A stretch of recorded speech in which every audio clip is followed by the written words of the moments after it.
maybe I should quickly just ask this particular question sa GCash at Maya before going back to PAGCOR, Mr. Chair. Kasi on the one hand, tinanggal po ng GCash at ng Maya ang online gambling app sa platforms ninyo. But on the other hand, parang sa PAGCOR nagbigay ng isang kamay pero binawi isang kamay pero binigay isang kamay. Parang ganun din yung nangyayari sa GCash at sa Maya. Kasi on the other hand, nakakadismaya dahil nagagamit pa rin kayo pareho sa pag-deposit at withdraw sa loob mismo ng platforms ng online sugal. And yes, pwede pa rin mag-cash in at cash out gamit ang e-wallets ninyo. At ayon pa sa screenshot na ito nga, pwedeng umabot hanggang 500,000 pesos. 6 digits. Lampas-lampas, Mr. Chair, sa minimum wage sa ngayon. No, sa mga manggagawang Pilipino natin na arawan kumikita. So online banking nga lumampas ka lang, sumobra ka lang ng 50,000 pesos, hindi ka na makakapag-transfer. Pero dito po sa kanila, kalahating milyon. Pwedeng maglabas-masok sa pagsusugal. So GCash and Maya, do you see this as a problem? Yes or no din lang po. Yes, sir. Ma'am, good morning. Good morning, sir, Mr. Chair. Let me proceed from the premise that yung mga legitimate gambling sites ay legitimate gambling merchants.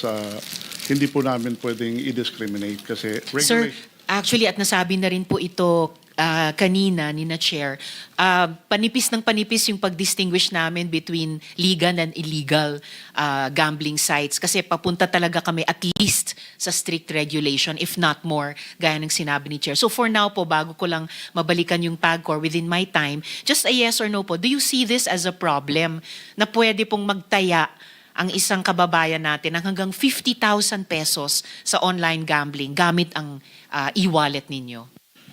Ma'am, yung bets ng mga users doon sa gaming platform, hindi po namin nakikita yan.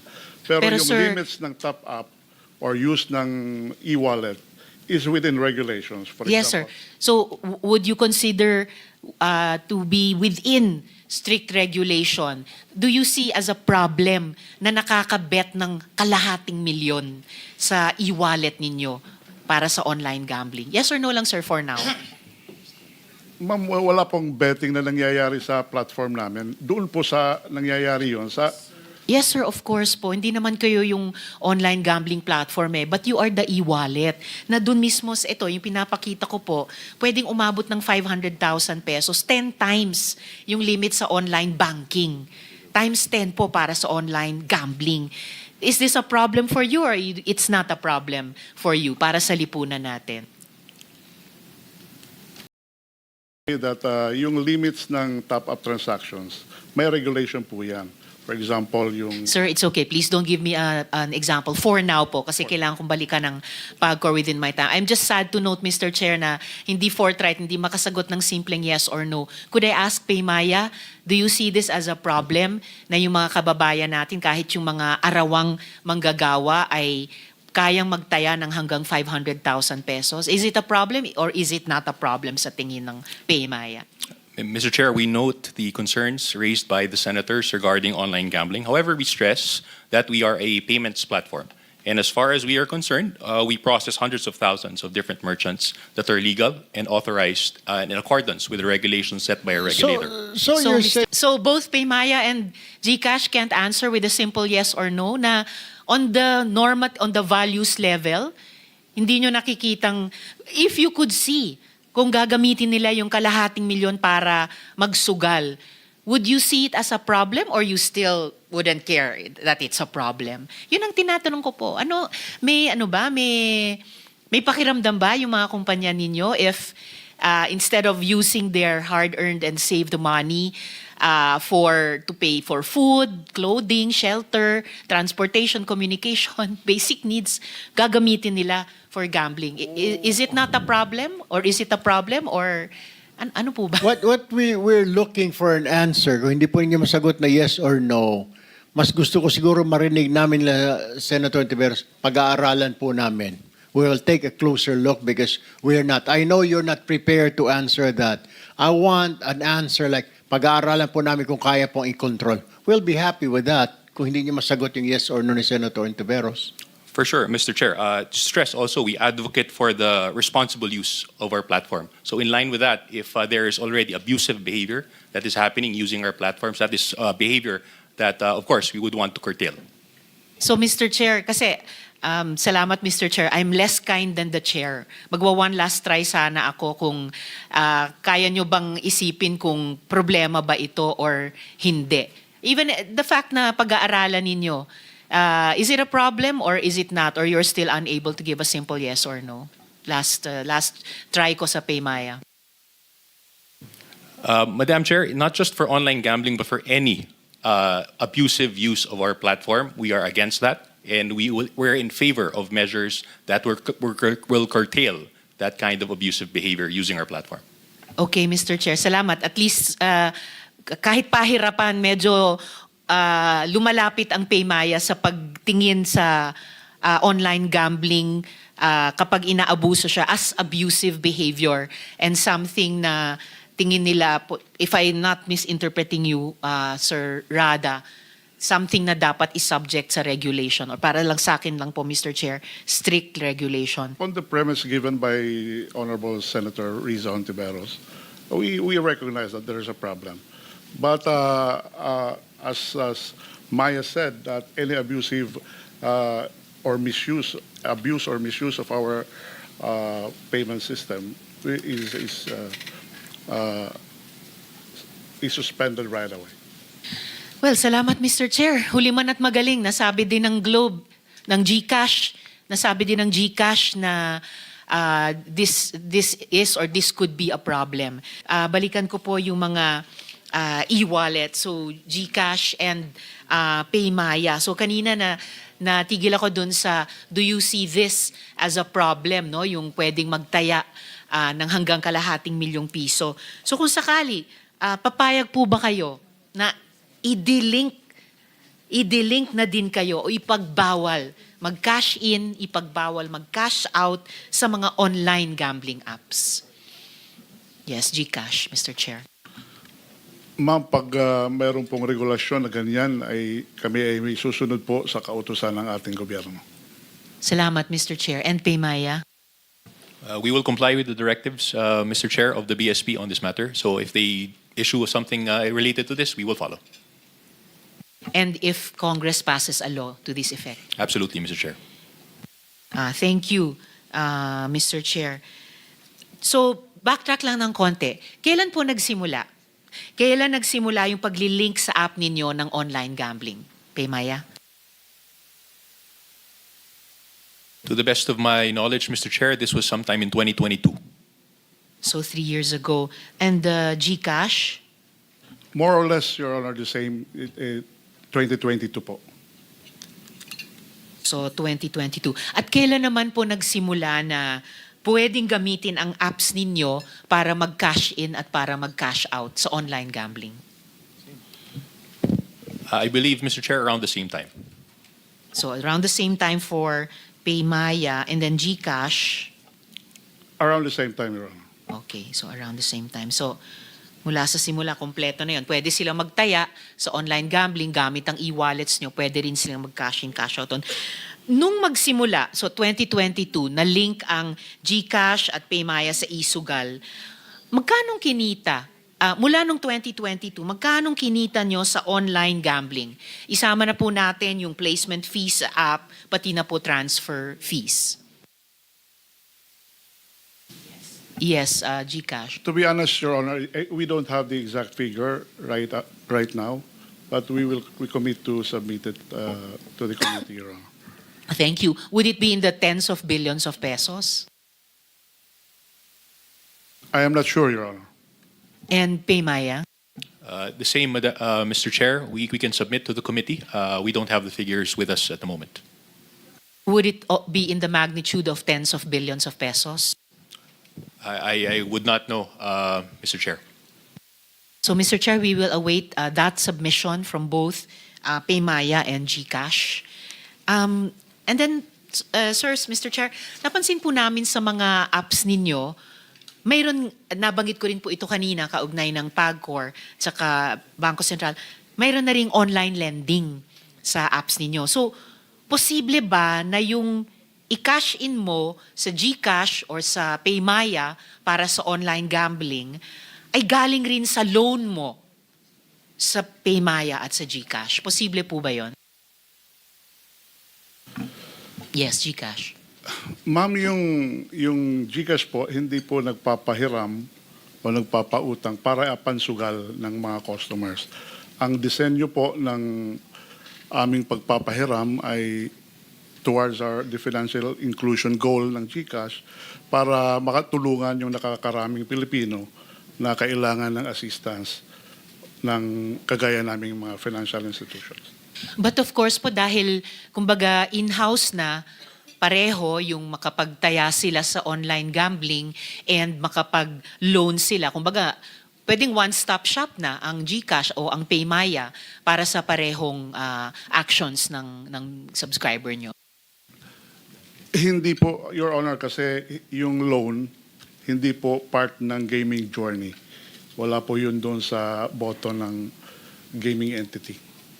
No, wala sa pondo ng gaming entity, pero kung ako Globe subscriber, then kung magka-GCash ako, then kung nag-online sugal ako, posibleng mag-loan ako sa GCash and then gamitin ko yung niloan kong iyon para tumaya sa online gambling. Di ba posible po yun?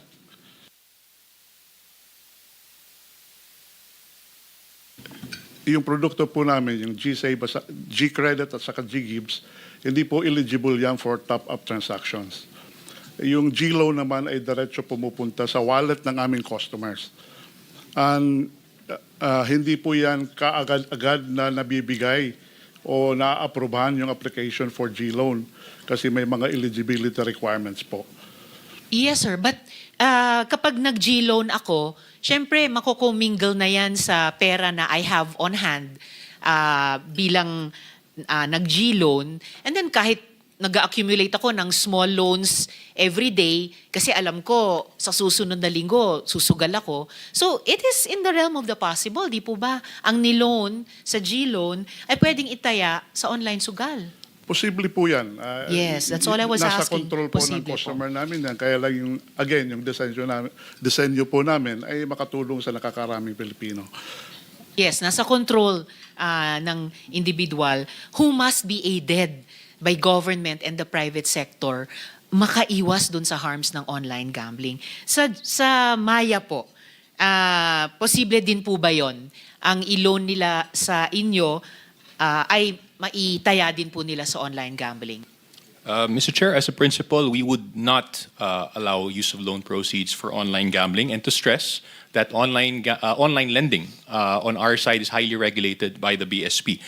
Furthermore, we use strict data-driven underwriting processes to ensure that only those who have a credit-worthy standing can indeed take out a loan. And if in a scenario wherein they were able to take out a loan and they used these proceeds for abusive activities, we have a mechanism also to detect that this is being used for that purpose, and they will not be either they're fully prohibited from taking out any further loans, or their credit standing is severely curtailed to prevent them from using it in the future. And you have these safeguards dahil posible nga nang i-loan sa Maya ay itaya nung parehong individual na yon sa online gambling. To protect the consumer, ma'am, from possible abuse of loans. Because that abuse of their loans is possible. That's correct, Madam Chair. So kasi nga ang dinadrive kong point po ay kung walang controls, not just from government, but from the e-wallets yourselves, hindi ba nalulubog lang nga sa utang ang mga users nyo kung ganito? Hindi lang nalululong sa online gambling, pero to feed the gambling addiction or the gambling obsession, pati sa utang ay nalulubog. Hindi po ba? Posible po yon, hindi po ba? Yes, that is the behavior, precisely behavior, Mr. Chair, that we want to prevent, Mr. Chair. And we too, Mr. Chair, Paymaya. And GCash? Tama po yun. Yung abusive behavior ang dapat namin i-flag. Okay, salamat po. Not just flag, I think prevent from the get-go. Kasi may mga capacities pa yung mga platforms ninyo, the same way I'm asking PAGCOR and the same way Bangko Sentral, to prevent the abusive behaviors having a space at all on your platforms, whether from the individuals or lalo na yung mga online gambling platforms. Now, how many users does your app have now?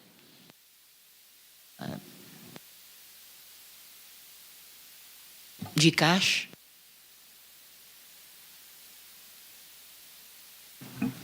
We will verify our records, Your Honor. I don't have the figure right now. It would help, sir, Mr. Chair, if you could verify that during this hearing. And Paymaya? We'll look for the exact number and we will submit it to the committee, Mr. Chair. Yes, please. If you could submit it during the hearing, tulong po yun. Could you give us data on what percentage of your users clicked on online gambling links in your app? Ilang tao po ba yon? Globe? I mean, GCash? As we have requested Senator Subiri for us to submit in writing, we will, Mr. Chair. Thank you, Mr. Chair. And Paymaya? It will form part of the submission as well, Mr. Chair. Salamat. It sounds like hindi masasubmit ngayong hearing, Mr. Chair. Pero kung kayang any pieces of this information during the hearing, makakatulong po para mas directed po yung mga tanong at mas ngayon pa lang matutulungan na kami magbuo ng mga rekomendasyon. Meron po ba kayong general profile ng mga GCash users na ito, ng mga Paymaya users na ito? Halimbawa, age range, gender, average value ng account activity? That will be part of our submission just to avoid contradicting our previous submissions to other relevant national government agencies. Salamat, GCash. And Paymaya? The same, Mr. Chair. Alright, siguro very important sa amin yung age range kasi everyone around the table has said ayaw natin na yung mga bata.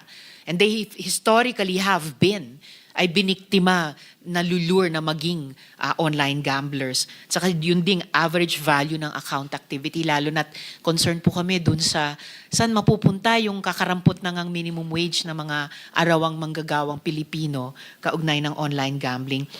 Magkano po ang madalas na taya sa mga platforms nyo?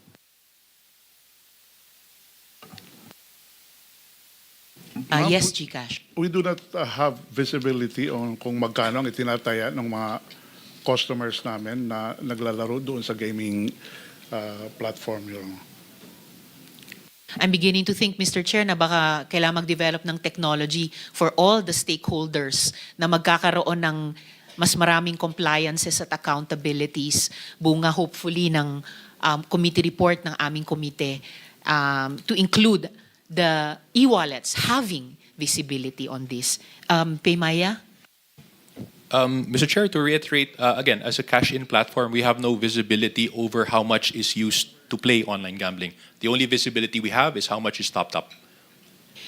Salamat. What about ilan po sa mga nag-access ng online gambling sa GCash at Maya ay nag-access din ng utang sa GCash at Maya? Yes, GCash. Same request, Your Honor. We will commit to submit the same to the committee, Your Honor. Thank you, Mr. Chair. And Maya? We will do the same, Mr. Chair. Yes, please. Lalo na't dahil yung isang line of questioning namin ay, di ba, paano ma-disincentivize na hindi lang malulong sa online gambling pero mabaon lalo sa utang dahil ginagamit pala ang pag-uutang sa platforms nyo para mag-online gambling.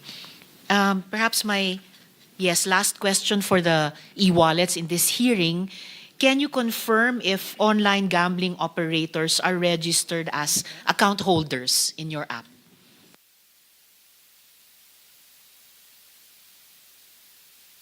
Yes, GCash. They have merchant wallets, Your Honor. They have merchant wallets, so they're considered as account holders In that sense, Your Honor. in that sense. Maya? Yes, Mr. Chair, they're classified as merchant accounts for us. Okay, merchant account holders. So they are account holders too. Paano nyo po binivet yung business accounts nila? Maya? Mr. Chair, we vetted with a list of licensed providers given by the PAGCOR, and then we asked them to submit a list of documents that would certify their legitimate business operations in the Philippines. And then from there, we establish that relationship as a merchant account with these gambling operators. And On the GCash. part of GCash, Your Honor, yung gaming industry kasi being a high-risk industry, ay sumusunod sa increased due diligence or enhanced customer due diligence. Hindi lang po lisensya ang tinitingnan namin, pati mga dokumento that will establish their legal existence, their operational structure, and the ultimate beneficial owner of the entity, Your Honor. Salamat. Oh, the beneficial owner, Mr. Chair, that's a very interesting question. Maybe I'll pursue that in the next hearing of vis-a-vis the gambling platforms. Perhaps last question for this round because I'm down to my last minute.